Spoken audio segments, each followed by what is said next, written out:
வணக்கம். இந்த வீடியோவில் 16/5/2026 ஓய்வூதியர்களுக்கு கடைசி நாள் சார்ந்து புதிய அறிவிப்பு குறித்து பார்ப்போம்.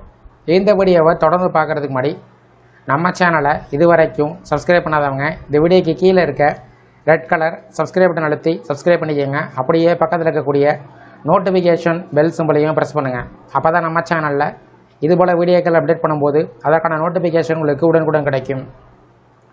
ஓய்வூதியர்கள் பயன்பெறக்கூடிய வகையில் அவ்வப்போது அகவலைப்படி நிலுவைத் தொகை, கருணைத் தொகை பற்றிய அறிவிப்புகள், வாழ்வு சான்று சார்ந்த தகவல்கள், ஓய்வூதியர்கள் குறைதீர் கூட்டம் பற்றிய தகவல், அவர்கள் பின்பற்ற வேண்டிய வழிமுறைகள், அதற்கான நிபந்தனைகள் வெளியிடப்பட்டு வருவது குறிப்பிடத்தக்கது.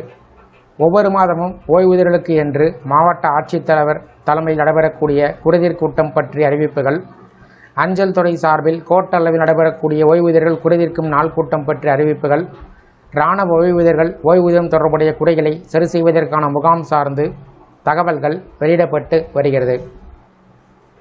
அந்த வகையில் நாகப்பட்டினம் மாவட்டத்தை சார்ந்த ஓய்வூதியர்களுக்கான முக்கியமான அறிவிப்பு வெளிவந்துள்ளது. இது குறித்து நாகப்பட்டினம் மாவட்ட ஆட்சித்தலைவர் ஆகாஷ் தகவல் வெளியிட்டிருக்கிறார். ஓய்வூதியர்கள் குறைதீர்க்கும் கூட்டம் 12/6/2026 அன்று நாகப்பட்டினம் மாவட்ட ஆட்சியர் அலுவலகத்தினுடைய முதன்மை கூட்ட அரங்கத்தில் காலை 10:30 மணிக்கு நடைபெற உள்ளது. மாநில அரசனுடைய பல்வேறு துறையில் பணிபுரிந்து ஓய்வு பெற்றோருடைய நீண்டகால ஓய்வூதிய குறைகளை தீர்க்கக்கூடிய நோக்கத்தில் இந்த கூட்டம் நடத்தப்படுகிறது.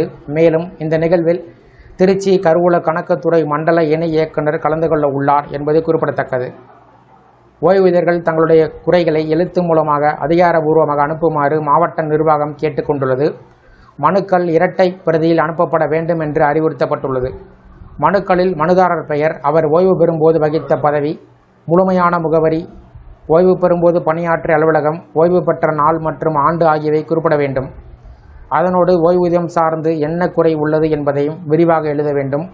அந்த குறை தற்போது எந்த அலுவலகத்தில் அல்லது எந்த அதிகாரியிடம் நிலுவையில் உள்ளது என்பதையும் தெரிவிக்க வேண்டும். மேலும் ஓய்வூதிய கொடுப்பான எண் மற்றும் மனுதாரருடைய தொலைபேசி எண்ணும் இணைக்கப்பட வேண்டும் என்று கூறப்பட்டுள்ளது. மனுக்கள் தெளிவாக கையெழுத்திலேயோ அல்லது தட்டச்சு செய்யப்பட்ட வடிவில் இருக்கலாம். அவை மாவட்ட ஆட்சியருடைய நேர்முக உதவியாளர் கணக்கு, மாவட்ட ஆட்சியர் அலுவலகம், நாகப்பட்டினம் 611003 என்ற முகவரிக்கு அனுப்பப்பட வேண்டும். முக்கியமாக இந்த மனுக்கள் 25/5/2026 அனுப்பி வைக்கப்பட வேண்டும் என்று தெரிவிக்கப்பட்டிருக்கிறது. ஏற்கனவே மனு செய்து அது இன்னும் நிலுவையில் உள்ளவர்கள் மீண்டும் விண்ணப்பம் செய்யும் போது முந்தைய அலுவலக கடித எண்ணை குறிப்பிட்டு அனுப்புமாறு கேட்டுக்கொள்ளப்பட்டுள்ளது.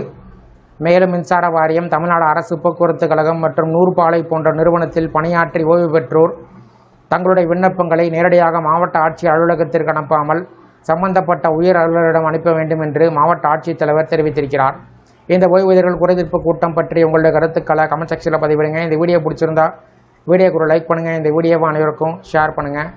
நன்றி. மற்றும் ஒரு பயனுள்ள வீடியோவில் சந்திப்போம்.